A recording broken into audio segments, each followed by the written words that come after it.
Hey everybody, my name is Forbes Riley, and I'm an American actress and a TV host.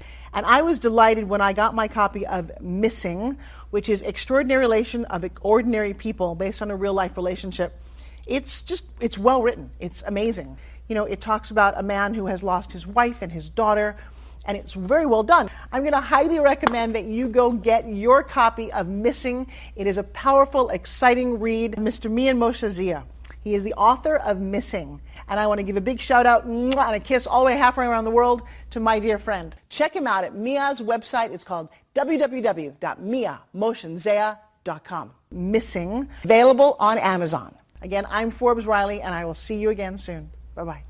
The Mike Wagner Show is powered by Sonic Web Studios. If you're looking to start or upgrade your online presence, visit www.sonicwebstudios.com for all of your online needs. Sonic Web Studios specializes in custom web design, app development, social networking, search engine optimization, domain registration, email marketing, online stores, and more. Since our birth, we have been designing and developing immaculate websites and providing web solutions which are a cut above the rest. As a leading web designing enterprise, we have a team of extremely talented web designers who are well-focused and have the experience of working on multiple web developing platforms such as PHP, Magento, custom WordPress, and more. Sonic Web Studios has been helping businesses of all kinds, whether big, small, established, or startup, impress their audiences with exemplary web solutions. We don't just create beautiful and functional websites. We give you a complete online solution with the main goal of enhancing your yearly revenues. We aim to give your business the online exposure and brand acknowledgement that will help you in achieving increased conversions leading to profitable sales. Call 1-800-303-3960 or visit us online at www.sonicwebstudios.com to get started today. Mention the Mike Wagner Show and get 20% off your project. Sonic Web Studios. Take your image to the next level. Hey everybody, it's Mike from the Mike Wagner Show. It's time to give a shout out to our official sponsor of the Mike Wagner Show, international award-winning author Mian Moshe Zia. If you love fast-paced mysteries, then you'll love Missing by Mian Moshe Zia. Available on Amazon in paperback and ebook. Missing is fast-paced and intriguing with an unforgettable twist. It takes place in 4 countries with 2 strangers and 1 target where truth is an illusion and those you love will be the first to go missing. It's available in paperback and ebook on Amazon. Missing by Mian Moshe Zia has garnered great reviews and is even loved by Hollywood celebrities including Joanna Cassidy, Forbes Riley, and many others. So grab your copy today. Order Missing by Mian Moshe Zia, now available at Amazon.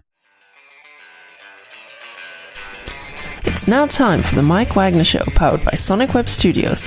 Visit online at sonicwebstudios.com for all your needs. The Mike Wagner Show can be heard on Spreaker, Spotify, iHeartRadio, YouTube, iTunes, Anchor FM, Radio Public, and the MikeWagnerShow.com. Mike brings you great guests and interesting people from all across the globe. So sit back, relax, and enjoy another great episode of the Mike Wagner Show.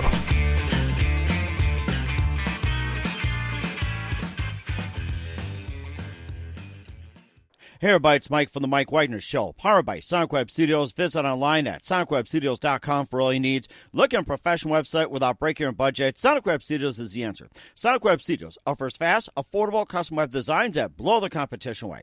Call today, 1-800-303-3960. That's 1-800-303-3960. Or email to support@sonicwebstudios.com. Mention Mike Wagner Show. Get 20% off your first project. Sonic Web Studios. Take your image to the next level. Also, it's time for an official shout-out to our official sponsor of the Mike Wagner Show, international award-winning author Mian Moshe Zia. If you love fast-paced mysteries, you'll love Missing by Mian Moshe Zia. Available on Amazon in paperback and ebook. Missing is fast-paced and intriguing with an unforgettable twist. Takes place in 4 countries, 2 strangers, and 1 target, where truth is an illusion and those you love be the first to go missing. It's available on paperback and ebook on Amazon. Missing by Mian Moshe Zia has garnered great reviews and even loved by Hollywood celebrities, including Joanna Cassidy, Forbes Riley, and many others. So grab your copy today before it goes missing by Mian Moshe Zia, available on Amazon. Also, The Mike Wagner Show can be heard on themikewagnershow.com. You can check our Facebook page at facebook.com/The Mike Wagner Show. You can download and listen on Facebook, SoundCloud, Spreaker, Spotify, and iHeartRadio. Also on Anchor FM, iTunes, Google Play, Amazon, Audible, and Apple. Coming soon to Podbean, Buzzsprout, Pandora, and TuneIn. Heard worldwide on Geo 7, Radio Public, Himalaya, and more. Take The Mike Wagner Show with you on any mobile device. Subscribe to The Mike Wagner Show on the YouTube channel, and follow The Mike Wagner Show on Instagram and Twitter today. And don't forget to support The Mike Wagner Show on PayPal, Anchor FM/support. Also, themikewagnershow.com, and click on donate. And you can also check out the cool merchandise on Amazon.com. Just go to Amazon.com/The Mike Wagner Show for some cool T-shirts. And coming soon, a lot more goodies. Also for some great books by me and Mos and Zia, and also some T-shirts, hoodies, pop sockets, a lot more. Go to Amazon.com/me and Mos and Zia and order today. We're here with a terrific author who's a widely published poet and author of 8 previous novels with a nomination for the National Book Award and a regular contributor to national and international literary journals. And he's been often asked a lot for editorial input and to judge contests. And he was living in Newport, Rhode Island, and in Chicago right now. And he's got some great books out there like The Seamus Cruise, Mask of Ghosts, The Coyote Hunter of Aquidneck Island, Hokey Wolf, Hostile Comrade, Frog Dog, and more. And he's been writing books since in his 20s, and he's been an editor for 20 years. And this book is about a gentleman's past controlling his future, which he hasn't lived. And we'll talk about his new book, Bittern Island. But right now, ladies and gentlemen, live from the Plus Studios in beautiful downtown Chicago, the very, very multi-talented author of Bittern Island and more from Beacon Publishing, James Conroy. James, good morning, good afternoon, good evening. Thanks for joining us today. Well, it's a pleasure to be here with you, Mike. Thank you for asking me. Well, it's great to have you on as well, James. And, of course, you've been writing since in your early 20s. You've been an editor for 20 years. And you've also got some 8 previous novels, including The Seamus Cruise, Mask of Ghosts, The Coyote Hunter of Aquidneck Island, Hokey Wolf, Hostile Comrade, Frog Dog, and more. And you also got a brand new book called Bittern Island from Beacon Publishing. It's a very, very interesting book about a gentleman's past controlling his future, which a past he has not lived, and very interesting story. It's an amazing mystery thriller. And before getting to all that, tell us how I first got started, James. Well, actually, I started out as a poet back when I was like in the 6th grade. And, I think the first time that I read William Blake's Tiger, Tiger, I walked around repeating it all the time. Oh, wow. And so, and then I started writing some gibberish that a 6th grader writes. And I started to get serious with it and actually kept with it and still do it today. And I've appeared in over 700 literary journals and won some prizes.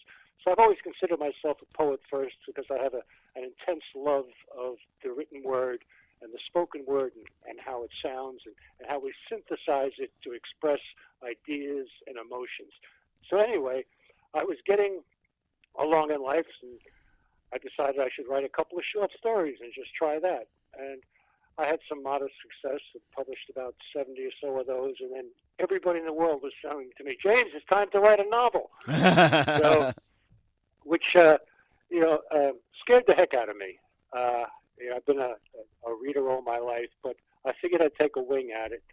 So the very first book I brought out was a book called Stealing Second, a very small book. And I had a lot of fun writing it because it really, I used a lot of family background to portray some of the Irish idiosyncrasies. And a couple of my extended family relatives were kind of shady characters. So it was bootleggers and such. So it had a lot of that. And I had a lot of fun writing it. Mm-hmm. And 2 agents picked it up, but the market was a little soft back in the middle 90s. So I went with a mid-list publisher on it, and it did pretty well. In fact, I got my first royalty check. I'll never forget it. It's still on my refrigerator. It was for $80. Amazing. I think people would kill for $80 these days. That is fantastic. So then, of course, I got full of myself and thought I could, write the great opus of my life. So I wrote the first draft of Bittern Island, and it was just way, way overblown. Mm-hmm. Even I couldn't get through the second draft. Oh my goodness! but I liked the story, so I decided I'd do something a little bit more marketable, and so I went into more mystery, thriller, caper type of novels to see what I could do. And I had some good success, but I also had some horrible timing.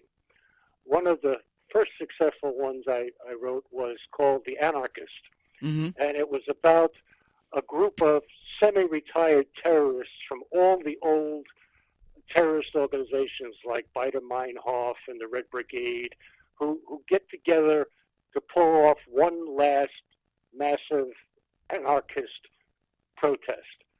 And of course, the minute I finished it, it was 9/11.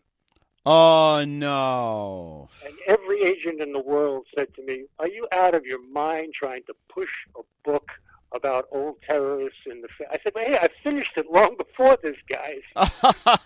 They must have think you're a prophet or something, or a mind reader. Yeah. Oh my goodness!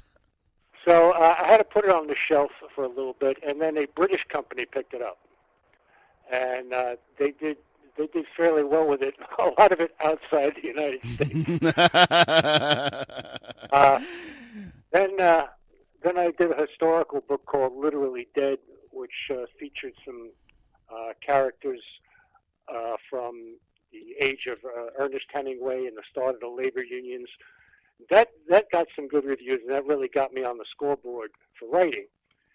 And then I made another terrible mistake, and I wrote The Seamus Curse, which was about a bunch of a SEAL team that takes part in the operation to bring down Noriega in Panama.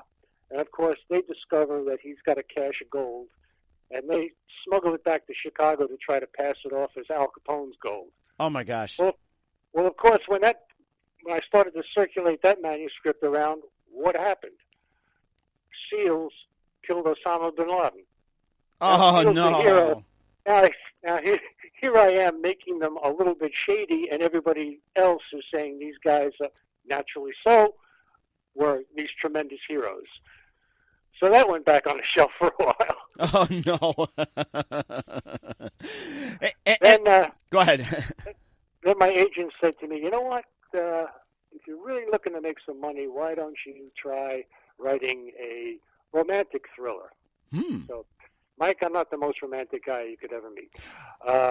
Don't worry about it. I include myself. I do admit I'm not those overboard ones, but so we feel for you guys. But go ahead. So I wrote a book called One Always Chooses Paris, which takes place in New York and in Africa with a construction company that is protected by a private security force. And when I sent it to my agent, she said, "You know what, there's too much action and not enough romance." So I said, "Okay, well, you're the one that asked me to try." So, but I was able to sell that off as an ebook, and it also did fairly well for a short period of time. But it was about that time, and in between each of these novels, I would pull out Bittern Island, because if nothing else, Mike, I was learning and honing my craft. Mm-hmm.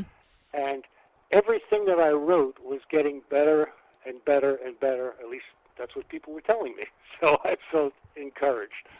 So I would go back to Bittern Island a bunch of times and, just change a few things, cut it down significantly. I had to lop off easily about 30% of it, Mm-hmm. and almost started from scratch. But I always loved the idea. And then I was living in Newport, Rhode Island at the time when the coyote issue came out. Uh-huh. And everybody was talking about coyotes. So people ask me, what makes you think up the plot of a novel? And I always tell my clients in editing, I do some creative writing, tutoring, and teaching. I say, you take any premise that you can think of and ask yourself one question: what if? Uh-huh.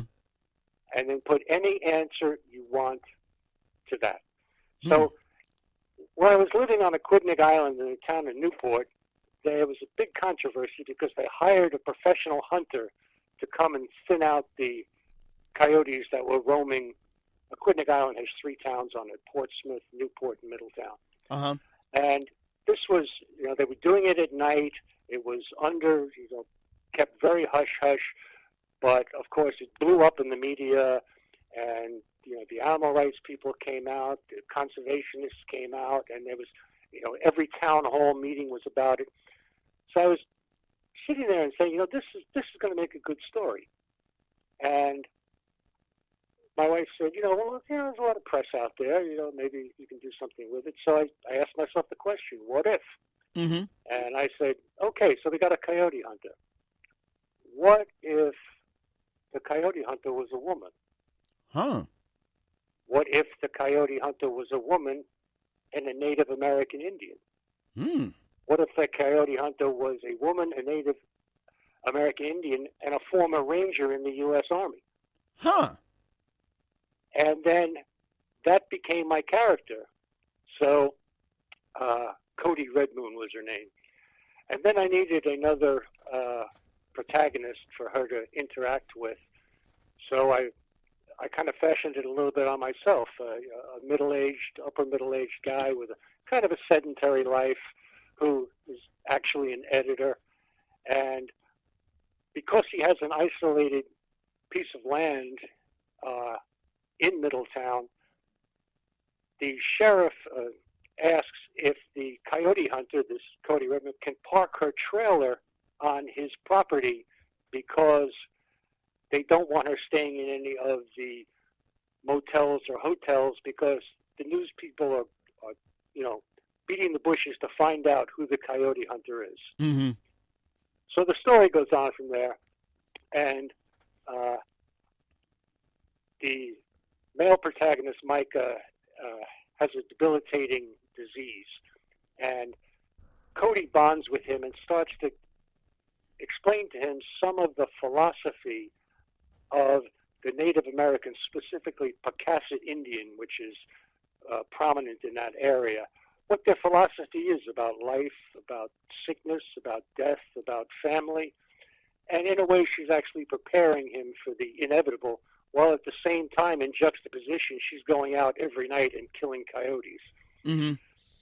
So I published that book. Permanent Press in Sag Harbor grabbed it, and it was an instant success because the subject was so hot up and down the Eastern Seaboard. Mm-hmm. And I got excellent reviews, and I was interviewed on the radio, and I did book signings all up and down from Massachusetts, Connecticut, Rhode Island, and the book did well. As you mentioned, I was nominated for the National Book Award. I didn't even make the short list, but I was happy for the nomination. Yeah, well, you're getting recognition. That's a good thing. I was going to ask you about the coyote situation up in New Hampshire. Were the coyotes a serious threat, at the time, or it was just like simply an overpopulation? So, in other words, with the thinning of the coyotes, were they considered a major threat? Where they go around and terrorizing, people, killing animals, invading chickens and all that? There was in Rhode Island, no people were attacked, but small animals were. I did a lot of research on this when I wrote the book. If you let your dog out in the morning, just at daybreak, you took a good chance it was going to be swiped by a coyote, and they were constantly turning over garbage cans and foraging, and you would actually see them. I mean, if you went down to the beach, at 4 or 5 o'clock in the morning, if you were a surfer or something, getting down there early, you'd see them. There'd be 3 or 4 of them meandering through the dunes, heading back into the woods behind it. So it scared more people than it was a hazard. But there's some serious farming in that area, so some livestock was being taken down. There's a lot of dairy farms and some pig farms. There's a turkey farm, and those guys. What nobody knew, but when I interviewed some of these people, was a lot of the local farmers had been taking care of it all along. Mm-hmm. They had been doing their own thing with thinning out the coyote herd that had the tenacity to come onto their property. But it was when the coyotes got pushed off of their property because of this and were seen on city streets. Uh-huh. Now, when I'm talking about city, I'm not talking about New York City or Boston. I'm talking about the main drags in, Newport and Middletown, Tiverton. These are larger than villages, but they're certainly not cities. But it certainly was disquieting to most people. And so anyway, the book did well, and it taught me something. I'll tell you something. I'm going to get a little choked up about this, but my late brother had read everything that I had written, and he was always the one badgering me to go back to Bittern Island. But he read Coyote Hunter before it was published, and he sent me a brass bookmark with a quote from Winston Churchill on it, and it just says simply, "Never, never, never quit." And I still have that on my desk as I'm talking to you, because that gave me the impetus to go back and start writing again for myself instead of writing what I thought I could sell. Mm-hmm. And so I stopped looking for the hot issues that would make an agent or a publisher go, "Oh yeah, this is the time for this is the time for that." I wanted to do something that had some deeper themes. So that led me right back to the first draft of Bittern Island. And I took it out, and I pretty much started from scratch. I kept the characters, I kept the plot, but I wrote what I wanted to write, and I really didn't care if it was going to sell or not. Mm-hmm. Because it was something that I had to finish. Uh-huh. And when it was done, I put it out there, and over the course of a few years, 2 agents picked it up and took it to the Big 10, the Big 15 houses, and everybody thought the writing was beautiful, and I took that as a compliment because I always considered myself a poet. Mm-hmm. But they thought that it was still a large book. I mean, we're talking it was 110,000 words, Mm-hmm. and the themes in it were, it's part mystery. There's no two ways about that, but it's also a family saga about 3 generations. It's a coming of age of the main protagonist, and it's a literary novel. And they just thought, James, it's a little ambitious for a guy who's not a brand name yet. Uh-huh. So, and I had grown up reading the likes of, James Clavell and James A. Michener, these sweeping saga stories. Mm-hmm. I would love them. The more pages, the better. I couldn't put them down because you can get lost in an entirely different world, and understand cultures and meet people that you are probably never going to meet in your life. Where are you going to meet them? You're going to meet them in these books, Mm-hmm. and it broadens your perspective and your appreciation of so much. And that's what I wanted to infuse into Bittern Island. Now, coming from I was born out on Long Island, Uh-huh. in New York. So I've been around the ocean all my life, Mm-hmm. which is weird since I'm living by a Great Lake now. But, definitely But at least you're getting around, which is good. So if you, at least there's water. Okay? that's right. Yeah, one of our favorites. Maybe a novel about water. Who knows? I'm an Aquarian by birth, so it makes me comfortable. That But explains it. I used to love all the fishing villages, Freeport, Montauk Point. I mean, I come from a middle-class family, so we weren't exactly, Southampton-type people. So, Mm-hmm. so we would gravitate towards the more blue-collar fishing villages, and we would do some fishing. I even spent some summers working on boats and had great opportunities. So when I got married, and I found out that my wife has a gypsy spirit, we spent a lot of time camping and traveling, and a lot of the things we did were on different islands. Huh. And I used to love the sense of isolation, but community. And what people might not understand with some of these places is there is also a very heavy immigrant population. So you could walk down the street of Montauk Point, you could walk down the street in one of the towns on Block Island or Martha's Vineyard, and you hear the regular people talking Portuguese, Spanish, Vietnamese, and these people are what are making that a whole community. It's not the rich people that come and spend a weekend or have a $1 million bungalow or anything like that. Community is there when those people go back to their penthouses, and they have to survive long winters and depend on each other. And that whole spirit really has always fascinated and endeared itself to me. So I went back to Bittern Island with that, and I said, I want to actually portray a community that is somewhat self-sustaining. Of course, they have to depend on the mainland for some basic supplies and everything like that. But when nature bears down, in my novel, it's a snowstorm, one of the worst of the century, that pretty much shuts this place down, and these people have to literally depend on each other.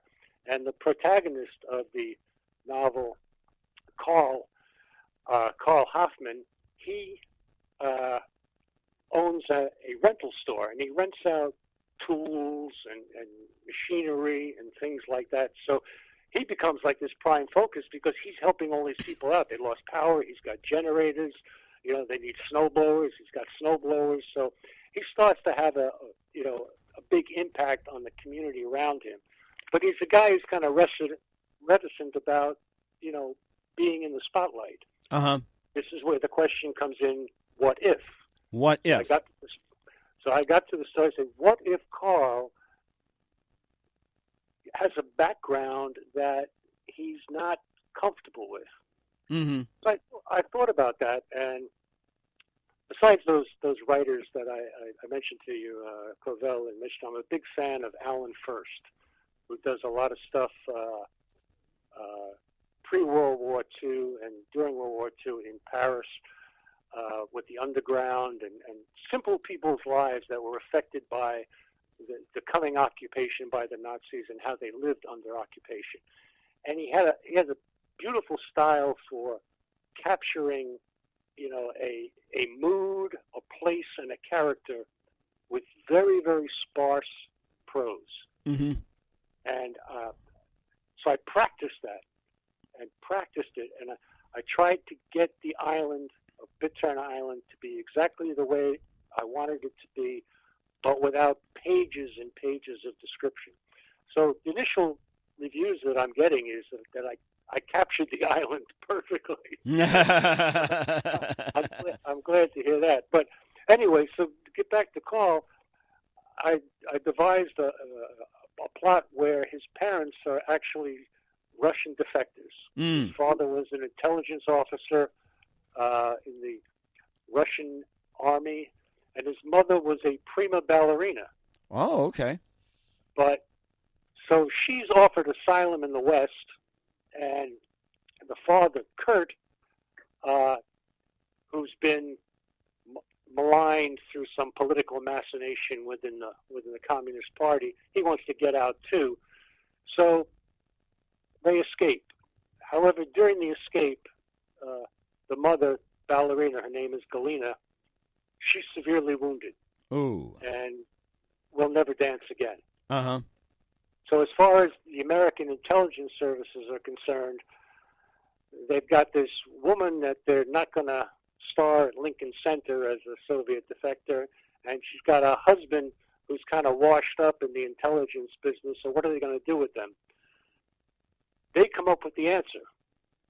They want to live on this island, Bittern Island, where they will be self-sufficient. Kurt will become a fisherman, and the mother will take in laundry and do things like that, and they'll survive. They just want to be left alone. Mm-hmm. The fruit of that relationship is their son, Carl. Uh-huh. But he grows up thinking that his parents were actually refugees from Germany prior to World War II. Uh-huh. It's not until his mother's dying that she tells Carl what his real heritage is. Mm-hmm. And it changes his whole perspective on life. Wow. So now you've got a father and a son living alone, a young son living alone on this pretty desolate island. The father, though, is, putting food on the table, being a commercial fisherman. And they have some encounters with the locals around them. But what happens is Carl wants to get away from the island because, as he said, he goes, I want to look some direction where I don't see the sea anymore. So he joins the army, and he does fairly well, and he gets chosen for a covert operation. But they do a background check on each of the participants in the operation, and it comes to light that his parents are Soviet defectors. So he's considered a security risk, and they bounce him. Mm-hmm. So he finishes out his tour with working with the Corps of Engineers, and goes back to Bittern Island to confront his father and saying, you're still impacting my life. I mean, this is not, I'm the son of a fisherman, and I'm carrying this burden of you and Mom, having made the decisions that you made, have carried over into my life. But that's true about all of us, Mike. Mm-hmm. I'm not going to say the sins of the father, but you know what I'm talking about. What has gone before you is definitely going to have a direct effect on what you become and what you're going to do with your life. Mm-hmm. And it's interesting because the character who plays the father, his name is Kurt Hoffman. His real name is Kurt Voljandi. When he was back in Russia, is a ferocious reader. He reads everything. Extremely intelligent man, and he passes on these books to his son. There's an interesting part in the book where the father walks over to a bookcase and pulls a book out and flips it to his son Carl and says, "It's time you read this." And that is a direct reflection on my own father. Oh, wow.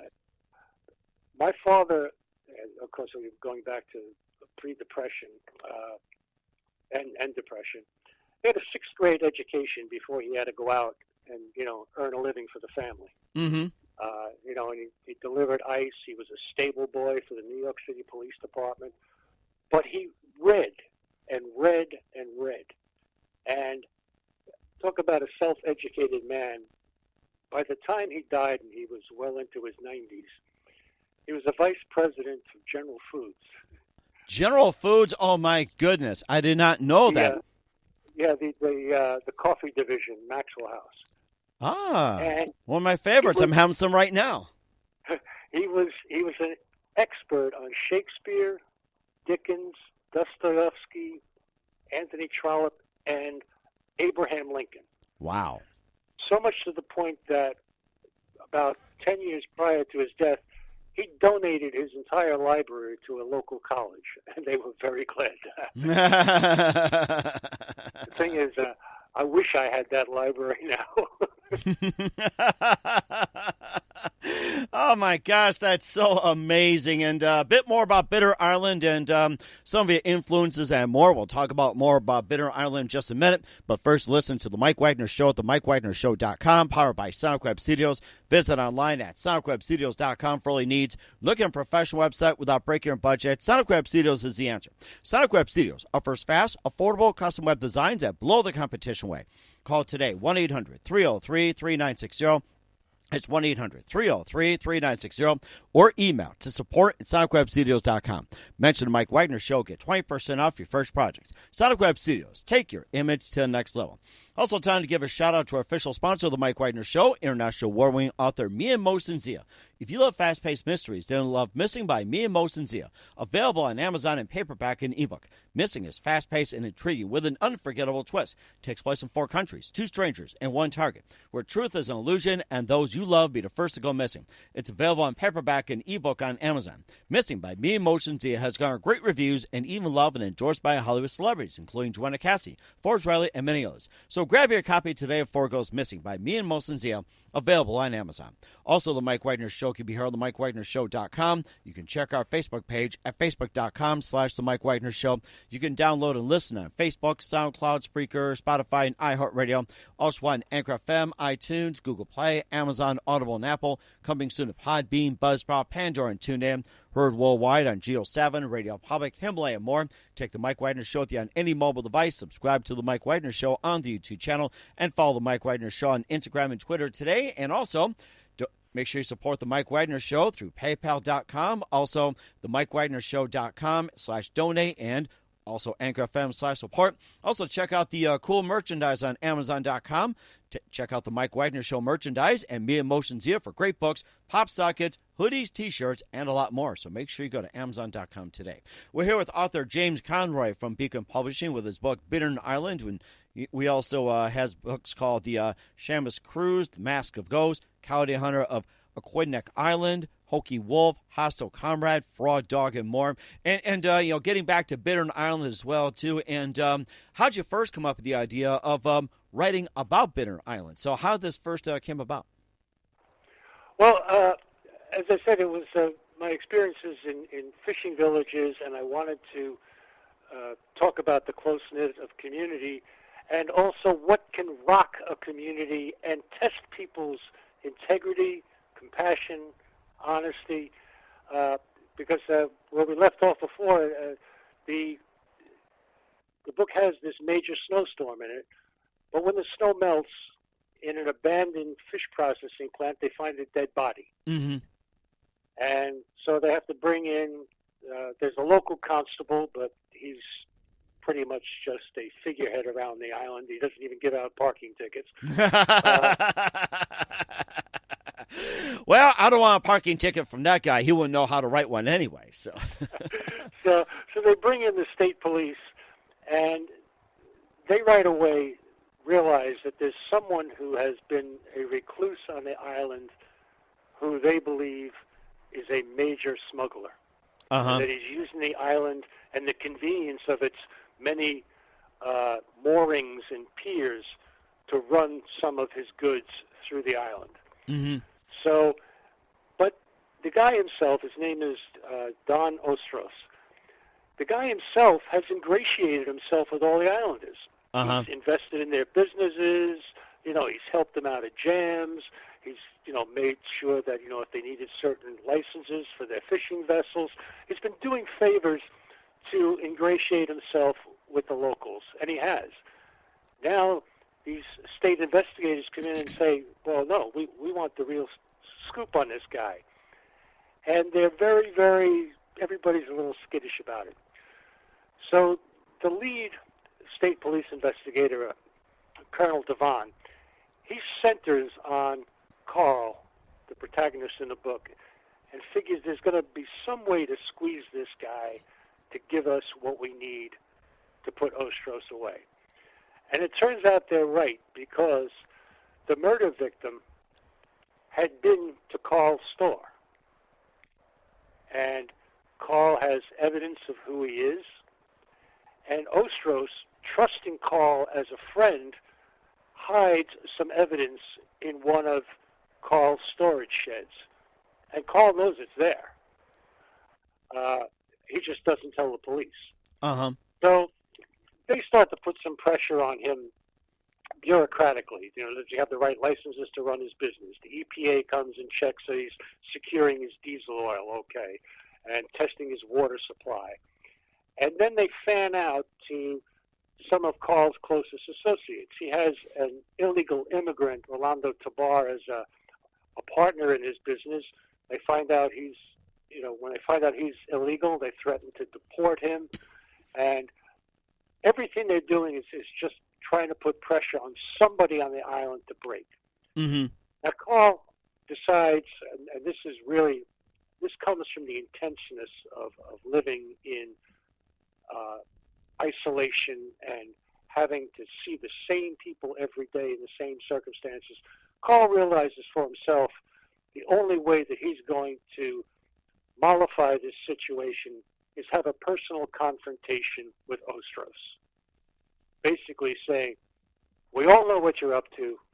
Now they're bringing all kinds of heat down on us. So either own up or get out.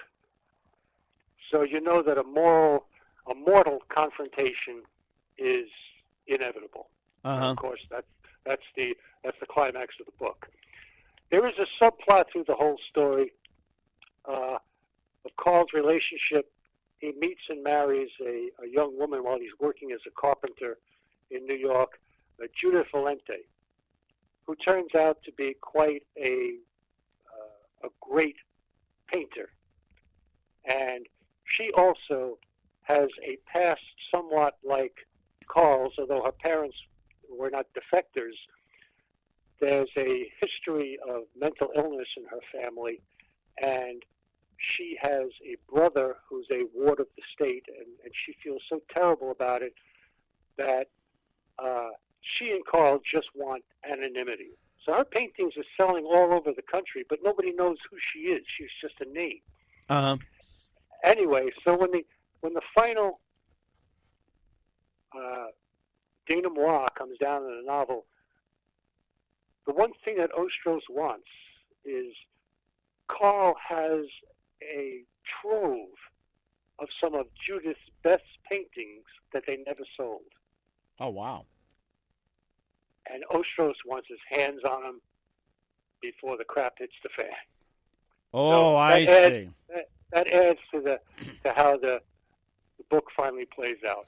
Mm-hmm. So, as I said, it's a coming of age, it's a love story, and it's a mystery to boot. But with themes of, loyalty, compassion, how do we equate justice in terms of, what we have to do for our neighbors, because their survival is how we are depending on surviving. And we're all in the same boat, and there isn't any, quote, separate peace, unquote. If you've got more than one person, you've got a community. And you increase that exponentially till you've got something the size of, 400 people that live on this isolated island. And there's no way that you can have a separate peace unless you make peace with your surroundings and the people that are in it. Mm-hmm. That's pretty much the point. Uh-huh. And that's very true as well, too. That's a very good story as well, too. And where can we find Bittern Island at? Oh, well, it's up on Amazon and Barnes & Noble. The shipments just started to go out. I don't know yet which bookstores will be carrying it fully, but it can be special ordered anywhere. You'll call up your local bookstore. They can have it in 3 or 4 days. But some of the more local places in New England are going to stock it. Here in Chicago, of course, I'm going to beat down a few doors and get it stocked. or from some hot dogs or something like Chicago Dogs Deep Dish Pizza. I'm sure they'll buy the book. It's like, the book comes with it if you get a pizza or Chicago dog. Exactly. I may use you for marketing, Mike, okay? I'll talk to you about that. Hey, we'll talk more about that later, and we'll also find out what's coming up for author James Conroy of Beacon Publishing. We'll find out just 1 minute. You listen to The Mike Wagner Show at themikewagnershow.com, powered by Sonic Web Studios. Visit online at sonicwebstudios.com for all your needs, and brought to you by our official sponsor of The Mike Wagner Show, international award-winning author Mia Mosen-Zia of Missing, available on Amazon in paperback and ebook. We'll be back with author James Conroy of Bittern Island after this timeout. The Mike Wagner Show is powered by Sonic Web Studios. If you're looking to start or upgrade your online presence, visit www.sonicwebstudios.com for all of your online needs. Call 1-800-303-3960 or visit us online at www.sonicwebstudios.com to get started today. Mention the Mike Wagner Show and get 20% off your project. Sonic Web Studios. Take your image to the next level. Hey everybody, my name is Forbes Riley, and I'm an American actress and a TV host. And I was delighted when I got my copy of Missing, which is Extraordinary Relation of Ordinary People based on a real life relationship. It's well written. It's amazing. You know, it talks about a man who has lost his wife and his daughter, and it's very well done. I'm going to highly recommend that you go get your copy of Missing. It is a powerful, exciting read. Mr. Mian Moshe Zia. He is the author of Missing. And I want to give a big shout out and a kiss all the way halfway around the world to my dear friend. Check him out at Mia's website. It's called www.miamoshenzea.com. Missing, available on Amazon. Again, I'm Forbes Riley, and I will see you again soon. Bye-bye.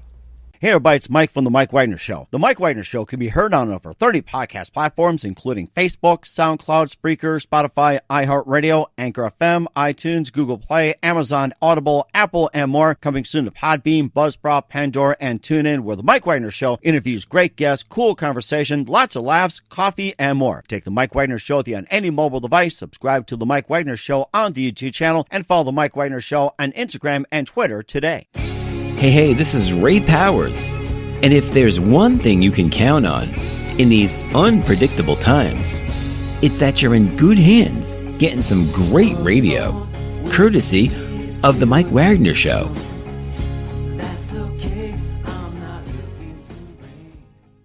We're back with author James Conroy of Beacon Publishing. We talked about Bittern Island here on the Mike Wagner Show. And just a few more things, James. We'd love to have you back on in 2021 and beyond, talking about more of your works. And speaking of your works, what can we expect from you in 2021 and beyond, James?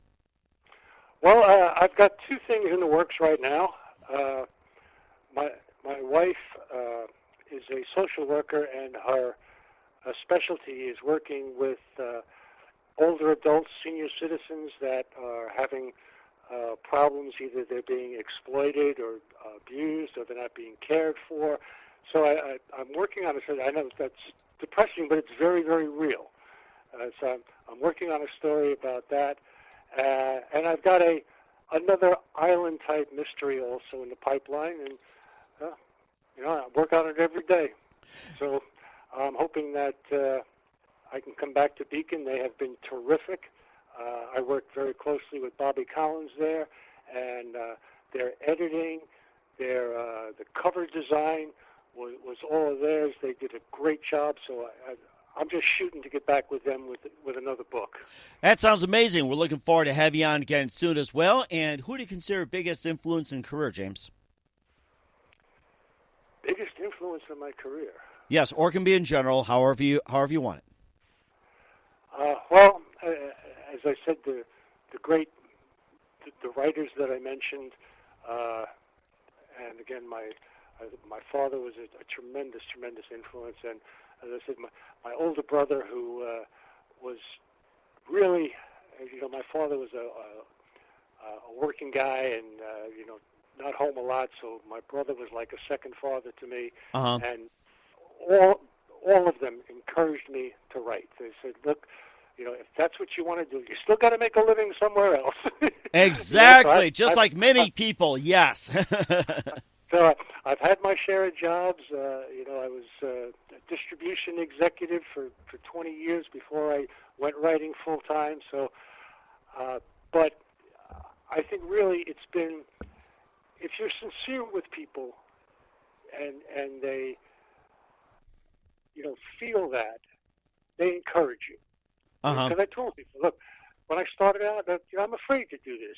Supposing I'm no good, maybe I'm going to be a laughingstock. And people just kept encouraging. My wife has been the most incredible partner I could ever have hoped for. She has been with me from the get-go and has backed me, given me the space and the time to do my writing, encouraged me to do it, has done a lot of marketing for me. But yeah, those are the big influences. I'm a very, very lucky man, Mike. I mean, it hasn't been easy. We've had our lean times when I left the corporate world and went into writing full time. It was that $80 check. I'm still surprised it's on the refrigerator. I guess you want you to cash it or not, but that's not the point. But I'd love to have those $80 checks, and anybody would. And what's the best advice?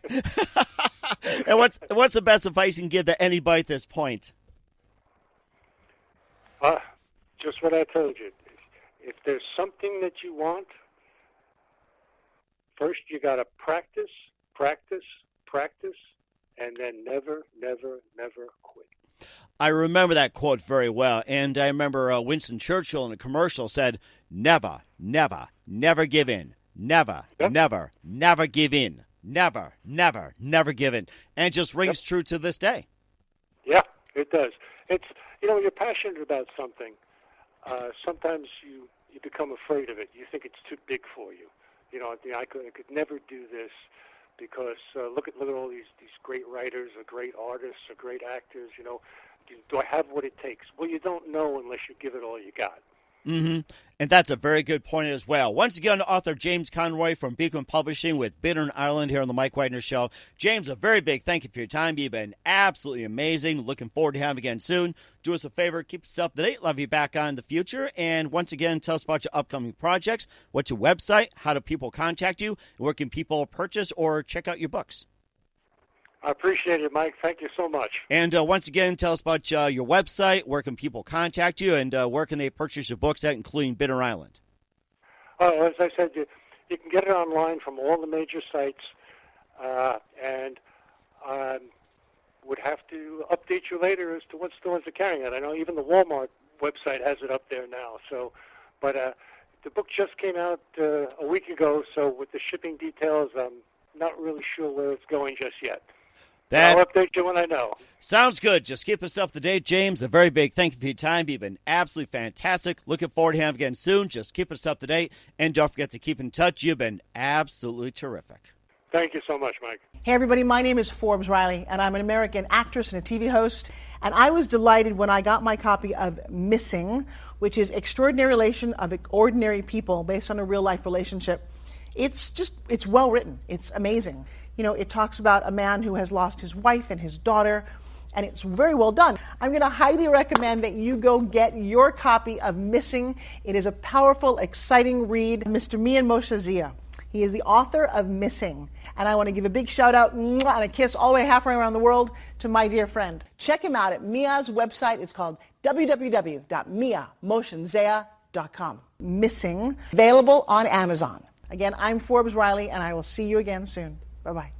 The Mike Wagner Show is powered by Sonic Web Studios. If you're looking to start or upgrade your online presence, visit www.sonicwebstudios.com for all of your online needs. Sonic Web Studios specializes in custom web design, app development, social networking, search engine optimization, domain registration, email marketing, online stores, and more. Since our birth, we have been designing and developing immaculate websites and providing web solutions which are a cut above the rest. As a leading web designing enterprise, we have a team of extremely talented web designers who are well-focused and have the experience of working on multiple web developing platforms such as PHP, Magento, Custom WordPress, and more. Sonic Web Studios has been helping businesses of all kinds, whether big, small, established, or startup, impress their audiences with exemplary web solutions. We don't just create beautiful and functional websites. We give you a complete online solution with the main goal of enhancing your yearly revenues. We aim to give your business the online exposure and brand acknowledgement that will help you in achieving increased conversions leading to profitable sales. Call 1-800-303-3960 or visit us online at www.sonicwebstudios.com to get started today. Mention the Mike Wagner Show and get 20% off your project. Sonic Web Studios. Take your image to the next level.